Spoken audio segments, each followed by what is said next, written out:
하나님께서 아담에게 주신 가장 큰 축복이 있다면 그것은 바로 하와를 만드신 것입니다. 이 세상을 다 창조하셔서 아담을 위해서 이 세상을 창조하셨지만 하와를 창조하기 전까지 아담은 그런 아름다운 창조 세계를 누릴 수가 없었습니다. 하와를 만나는 순간 아담이 얼마나 행복했는지 이는 내 뼈 중에 뼈요 살 중에 살이라고 고백할 정도였습니다. 하지만 안타깝게도 우리는 해체 가정의 시대를 넘어서 파괴된 가정의 시대 속에서 살아가고 있습니다.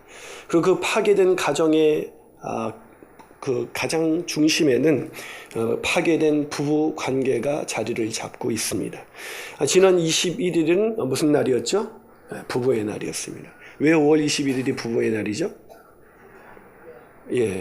5월 가정의 달 5월에 둘이 하나가 된다. 그래서 5월 21일이 바로 부부의 날입니다. 그걸 이제 아는 그런 아주 무지한 남편들이 있는 것 같은데, 그런데 이런 부부의 날 안타깝게도 우리가 있는 곳과 멀지 않은 그 분당에서 40대 부부가 숨진 채 발견되었습니다. 평소 갈등을 겪었던 부부가 다툼 끝에 부부의 날 죽음에 이르고 만 것입니다.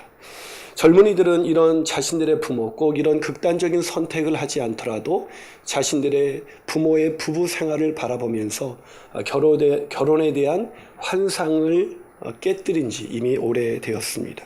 한 남자와 한 여자의 연합, 이 연합으로 이루어진 가정이야말로 하나님께서 인간에게 베푸신 가장 큰 축복일 텐데 그 축복을 인간들은 잃어버리고 만 것입니다. 아니, 그것이 더 이상 축복이라고 믿지 않는 시대에 우리는 살아가고 있습니다. 하지만 성경은 여전히 가정이야말로 이 땅에서 우리가 경험할 수 있는 가장 큰 축복이자 기쁨이라고 우리에게 이야기해주고 있습니다. 사랑하는 여러분, 사랑하는 남편을 볼 때, 사랑하는 아내를 볼 때 내가 어떻게 이런 여자를 아내로 맞이했지? 내가 어떻게 이런 남자를 남편으로 맞이할 수 있었을까? 너무나 행복해서 오늘도 잠에서 깨어난 그 아침이 너무나 행복한 그런 아침을 보내고 계십니까? 어디 딴 나라 이야기하는 것 같으세요? 오늘 본문에는 남편의 사별로 인해서 깨져버린 룻의 가정을 회복시키기 위한 보아스의 사랑 이야기가 기록되어 있습니다. 이 룻이 위험을 감수하고 보아스에게 청혼을 했는데 보아스도 룻을 사랑하고 있었던 것입니다. 그래서 이 보아스의 사랑으로 인해서 룻은 이제 자신이 꿈꿀 수 없었던 그런 가정의 회복을 꿈꿀 수 있게 되었습니다. 사랑하는 여러분, 가정이 하나님이 계획하시는 그 놀라운 축복을 경험하기 위해서 가장 절실하게 필요한 것은 바로 사랑입니다. 사랑이 없는 부부, 사랑이 없는 가정, 그래서 그냥 어제가 오늘이고 오늘이 내일 같은 그런 평범한 일상을 살아가는 부부는 자녀들에게 하나님이 계획하신 가정의 그림이 무엇인지를 보여줄 수가 없습니다. 아무리 좋은 집과 가구를 들여놓고 자녀들을 위해서 최선의 뒷바라지를 한다고 해도 그것은 이미 가정이 아닌 것입니다. 그러게 우리들의 가정, 아니 우리들의 부부관계가 회복되어서 하나님이 계획하신 그런 거룩한 행복을 누리기 위해서는 무엇보다도 보아스가 보여준 보아스의 사랑법을 우리 모두가 배워야 할 줄로 믿습니다. 그러기에 그 보아스의 사랑법을 통해서 우리의 부부관계가 소원해졌던 부부관계가 메말랐던 부부관계가 그 어느 때보다도 아름다운 그런 사랑으로 충만해지기를 주님의 이름으로 축원합니다. 자, 그렇다면 차원 높은 사랑이란 어떤 사랑일까요? 차원 높은 사랑의 첫 번째 특징은 상대를 배려해 주는 것입니다. 상대를 배려해 주는 사랑입니다. 사랑은 내가 원하는 방식대로 표현하는 것이 아니라 그가 원하는 방식대로 표현해 주는 것이 바로 사랑인 것입니다. 이 한상복 씨는 배려가 무엇인지를 책에서 5가지로 정리해 주었습니다. 첫 번째, 배려는 상대가 원하는 것을 주는 것이다. 두 번째, 배려는 받기 전에 먼저 주는 것이다. 아내가 뭘 요구해서 이렇게 하는 것이 아니라 받기 전에 미리 알고 주는 것이죠. 세 번째, 배려는 날마다 노력해야 하는 것이다. 저절로 되려는 것이 아니라는 것이죠. 네 번째, 배려는 자연스럽고 즐거운 것이다. 억지로 하는 것이 아니라 기쁜 마음으로 하는 것이라는 거죠. 다섯 번째, 배려는 사소하지만 위대한 것이다. 여러분, 남편의 배려를 받으면서 사랑하는 아내, 또 아내의 배려를 받으면서 사랑하는 남편, 그 가정 속에서 배려가 무엇인지를 배워가는 아이들, 그런 가정을 꿈꾸며 살아가는 우리가 되어야 하지 않겠습니까? 하지만 그런 배려보다는 자기의 어느덧 이기적인 모습으로 바뀌어져 버린 그런 배우자들의 모습이 있지 않아요. 아니, 내 모습이 있지 않아요. 여러분, 연애할 때는 저 남자가 좋아하는 것이 뭘까? 저 여자가 좋아하는 것이 뭘까? 그래서 내가 원하는 음식점이 아니라 그녀가 원하는 음식점, 그녀가 원하는 것대로 내 모든 생각이 바뀌어지잖아요. 그렇게 배려하면서 아름다운 연애를 했던 사람들이 이제는 바뀌어져서 내가 원하는 대로 가정을 이끌어가기 위해 서로 부딪히면서 갈등하면서 그렇게 살아가고 있는 것은 아닐까.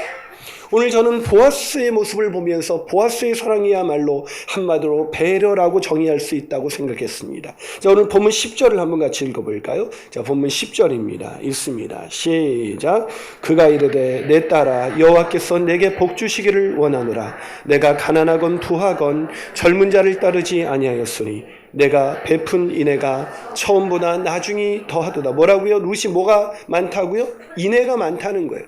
여러분, 이것은 앞뒤가 맞지 않는 얘기입니다. 인애라는 단어는 이 원어로 헤세드라는 단어를 사용하는데, 이 헤세드라는 단어는 지위가 높은 사람이 낮은 사람한테 굳이 충성할 필요가 없는데 그 낮은 사람에게 자신의 몸을 낮추어서 충성되게 섬기는 것, 그게 바로 헤세드예요. 그 때문에 오늘 본문에 보면 보아스가 신분이 훨씬 더 높습니다. 게다가 보아스는 유대인이고 룻은 이방인입니다. 이방인의 그것도 홀로 된 가난한 볼품없는 여자, 그런 여자가 어떻게 보아스에게 인애를 베풀 수가 있겠어요? 그런데 보아스는 지금 룻에게, 자신에게 청혼한 그 룻에게 뭐라고 말하냐면 내가 베푼 인애가 처음보다 나중이 더하다. 처음에 베푼 인애는 뭐였을까? 자신의 남편을 잃어버렸음에도 불구하고 그렇게 신실하게 살아온 인생, 그것을 인애로 표현한 거예요.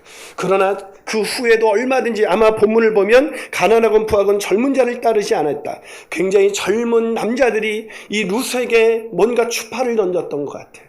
그러나 그런 거에 흔들리지 않고 신실하게 자신의 그런 사랑을 지켜왔던 이 룻의 모습을 높이 평가한 거예요. 왜요? 룻은 지금 두려워하고 있었거든요.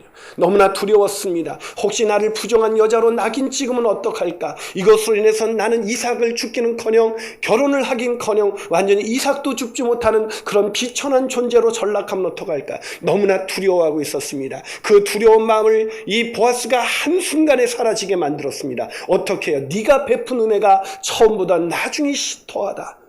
그러면서 룻 앞에서 자신의 모습을 한없이 낮춘 거예요. 멋있지 않습니까? 남자가 어떻게 보면 여성보다 더 합리적으로 생각하고 더 이성적으로 생각할 수 있기 때문에 맨날 여성들에게 당신 어떻게 생각하는 게 그래? 뭐 그냥 감정을 표현하면 맨날 설명하면서 합리적인 대안을 얘기해요. 그 정도 대안은 여자들도 다 알고 있습니다. 아멘이십니까, 여성분들? 예. 피를 토하면서 아멘 하시는 분이 계세요. 자기를 낮추는 것이 배려입니다.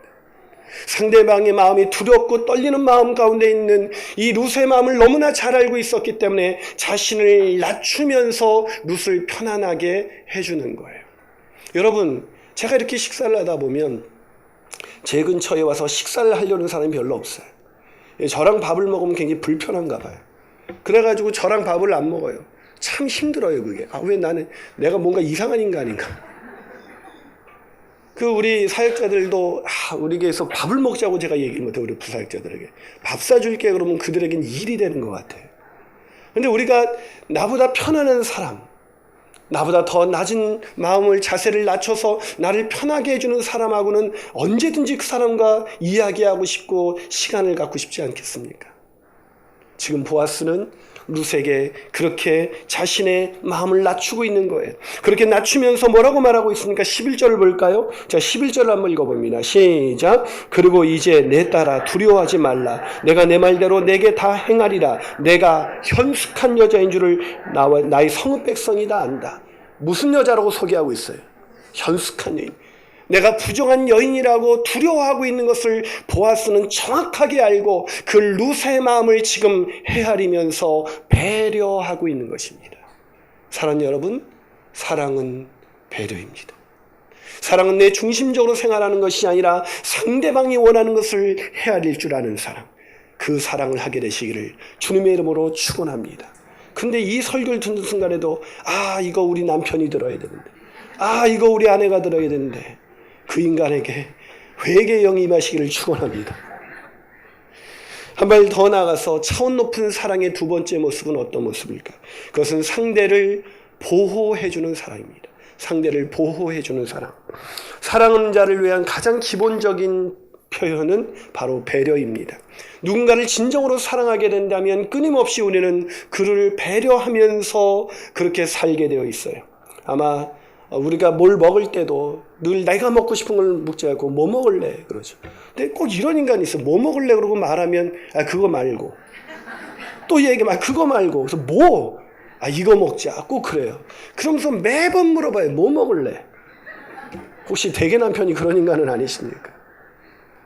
이 배려라는 것은 끊임없이 상대를 이렇게 사랑이라는 건 끊임없이 상대방의 입장에서 서는 거예요. 그런데 이 사랑이라는 차원 높은 사랑은 한 단계 더 나아가서 더 적극적으로 상대방을 보호하기 시작합니다. 자, 오늘 본문의 보아스가 그랬습니다. 자, 본문 13절을 한번 같이 읽어볼까요? 자, 13절을 한번 읽어봅니다. 시작. 이 밤에 여기서 머무르라. 아침에 그가 기업 물을 자의 책임을 내게 이행하려 하면 좋으니 그가 그 기업 물을 자의 책임을 행할 것이니라. 만일 그가 기업 물을 자의 책임을 내게 이행하기를 기뻐하지 아니하면 여호와께서 살아계심을 두고 맹세하노니 내가 기업 물을 자의 책임을 내게 이행하리라. 아침까지 누워 있을지니라 하는지라. 자, 여기서 지금 보아스가 뭐라고 말하고 있습니까? 자기보다도 더 우선권을 가지고 있는 기업 물을 자가 있다. 그 기업 물을 자가 기업을 물으면 물으겠거니와 만약에 그가 물으지 않으면 내가 하나님의 살아계심을 두고 맹세하노니 내가 반드시 기업을 물을 것이다. 여러분, 이게 사랑이에요. 사랑은 내가 어떤 뜨거운 감정을 느끼기 때문에 내가 집착하는 어떤 소유하기 위해서 집착하는 것이 아니라 보아스의 관심은 자기의 아내가 되느냐 아니냐에 있는 것이 아니라 그 룻의 가정이 회복되느냐 아니냐에 있었던 것입니다. 그러게 자신의 마음은 뜨거웠지만 자신의 마음은 누구보다도 보아스를 사랑했지만 그 룻을 사랑했지만 그 룻을 얻기 위한 그 절차를 무시하지 않았어요. 그러면서 문제가 생겼습니다. 밤중에 자신에게 청혼하러 왔던 이 룻이 만약에 부정한 여자로 낙인 찍히면 어떡할까? 그래서 이 밤에 여기서 머무르라 라고 얘기합니다. 자, 이 밤에 여기서 머무르라, 이것은 무슨 뜻이에요? 형제들에게 물어봤더니 그거 뻔하지 않겠습니까, 목사님? 뭐가 뻔해. 하여튼 남자들의 사고는 한계가 있어요. 여기서 이 밤에 머무르라, 뒤에 보면 아침까지 누워있을지니라. 이것은 같이 자자 이런 얘기가 아니에요.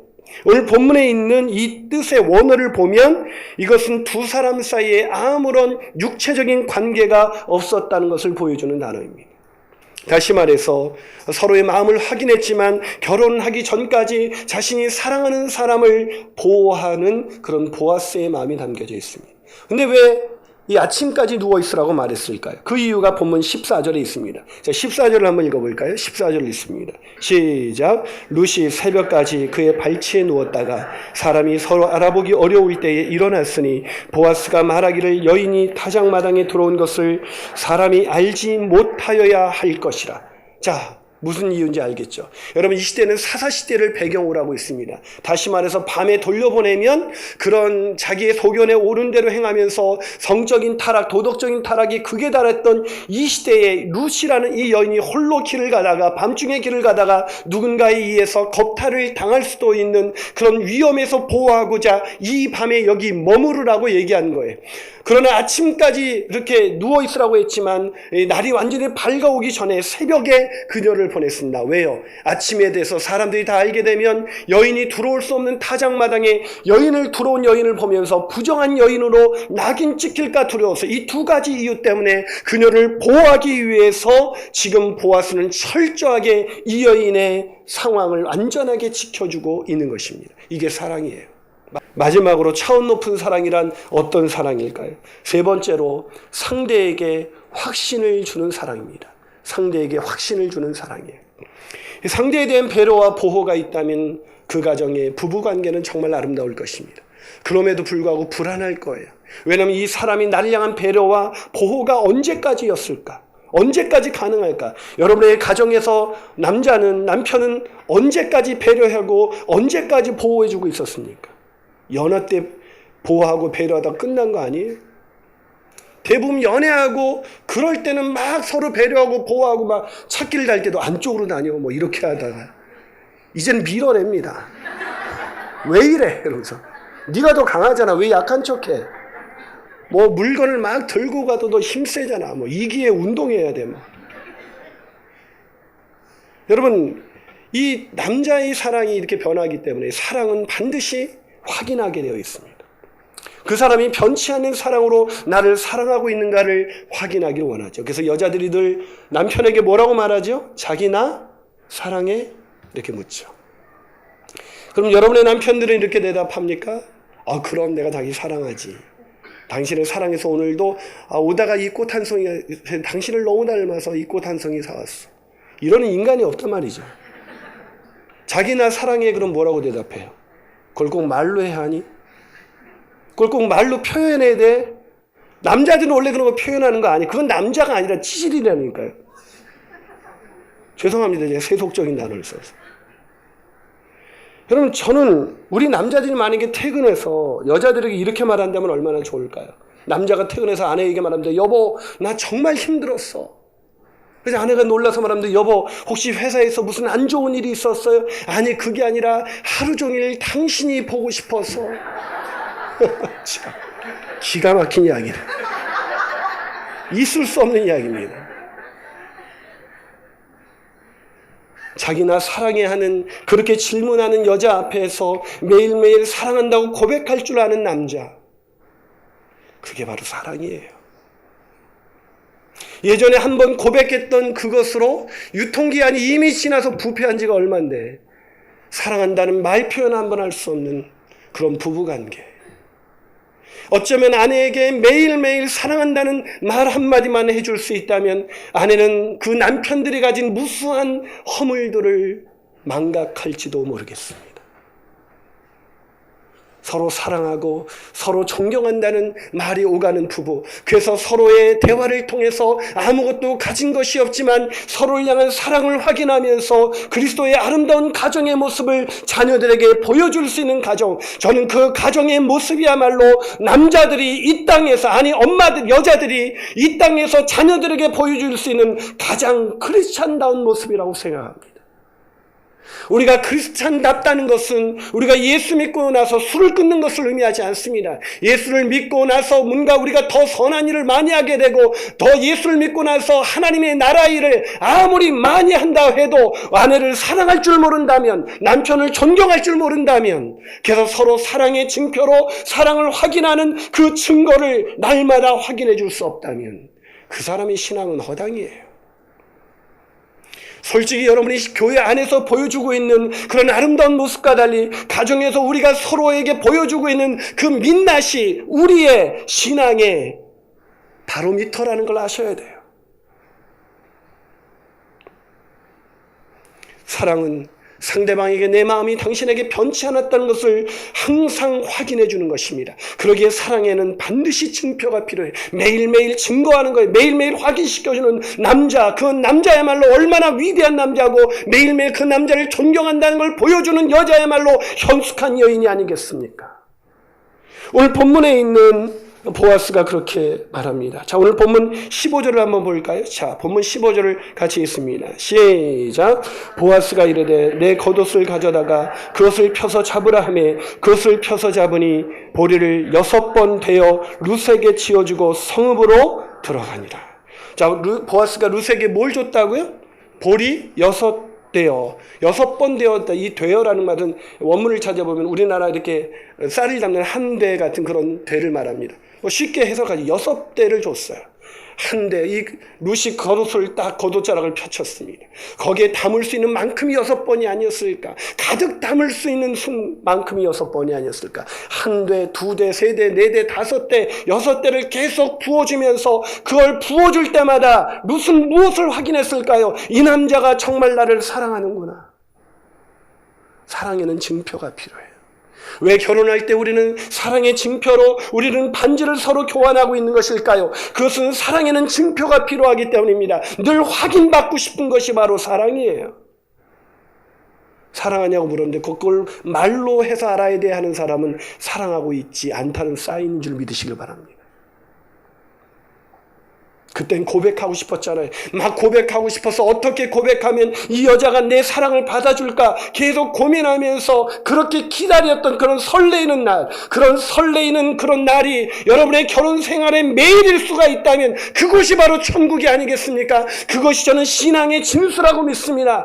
아무리 신앙이 좋다고 해도 가정에서 자신의 여자를 그물지게 만드는 사람, 자신의 여인에게 함부로 말하는 사람, 자신의 남편에게 함부로 얘기하는 가정, 그 가정의 신앙은 하나님이 기뻐하시는 것이 아닙니다. 아무리 세상이 보기에 정말 부러워할 만한, 존경할 만한 수많은 업적을 만들어냈다 할지라도 부부간에 이런 아름다운 사랑의 징표로 서로 나눌 수 없다면 우리는 천국에서 참 부끄러운 시간을 보낼지도 모르겠습니다. 우리의 변화된 신앙의 가장 중요한 사인은 부부간의 연합입니다. 부부간의 아름다운 연합, 그 부부간의 아름다운 연합이 바로 아이들에게 흘러져서 아이들이 그 안에서 가장 행복한 그 신앙의 진수를 보게 되는 것이고, 그런 아이들은 신앙을 떠나지 않는 것이며, 그런 부부의 아름다운 모습을 통해서 그 아이들은 자연스럽게 나도 예수 믿는 가정을 이루어야겠다는 그런 소망을 갖게 되는 거예요. 그리고 그런 가정의 모습을 보면서 사람들은 예수 그리스도에 대해서 궁금하게 되는 것이고, 그들에게 복음이 전파되는 것이 바로 하나님이 계획하신 원리라고 저는 생각합니다. 오늘 본문에서 이 6번 대열을 가져왔습니다. 그러자 나오미가 이것을 보는 순간 얼마나 놀랐는지 본문 18절에서 이렇게 말하고 있습니다. 자, 오늘 본문 18절에서 6번 대열을 가져온 그것을 보자 나오미가 뭐라고 말합니까? 자, 한번 같이 있습니다. 시작. 이에 시어머니가 이르되 내 딸아 이 사건이 어떻게 될지 알기까지 앉아있으라. 그 사람이 오늘 이 일을 성취하기 전에는 쉬지 아니라. 그 사람 누구예요? 보아스가 오늘 이 일이 뭡니까? 너와의 아름다운 사랑이 이루어지기까지는 절대로 쉬지 않을 것이다. 왜 알았을까요? 나오미는 어떻게 알았을까요? 자기 며느리가 가져온 그 6대나 되는 그 사랑의 징표를 보는 순간 보아스의 마음을 확인한 것입니다. 사랑하는 여러분, 저는 우리 교회에 닭살 커플이 많았으면 좋겠습니다. 서로 사랑하는 그런 모습이 너무나 아름다운 부부가 많아지기를 소원합니다. 우리 교회가 얼마나 많은 일을 하느냐, 얼마나 많은 구제와 전도를 하느냐보다 저는 우리 교회가 부부간에 정말로 사랑하는 가정, 그래서 그 사랑으로 인해서 그 아이들이 행복한 가정, 그런 가정의 모습이 우리 교회의 모습이기를 원합니다. 그것이 신앙의 진수이기 때문에. 사랑하는 여러분, 배우자를 사랑하십니까? 그런즉 믿음, 소망, 사랑 이 3가지는 항상 있을 것인데 그 중에 제일은 사랑이라. 사랑하는 아이들이 이 땅에서 경험할 수 있는 최고의 행복, 사랑하는 우리의 자녀들이 이 땅에서 부모의 신앙의 진수를 보게 되는 그림이 무엇일까요? 그것은 사랑하는 엄마, 사랑하는 아빠가 서로를 배려하면서 서로를 보호하면서 변치 않는 사랑의 언어로, 변치 않는 사랑의 징표로 서로를 표현하는 것을 보는 것 아닐까요? 그 모습을 보여줄 수 있는 부부, 그 모습을 보여줄 수 있는 크리스찬 부모야말로 이 땅에서 가장 가치 있는 인생을 살았다고 할 수 있을 것입니다. 사랑은 영원합니다. 기도하시겠습니다.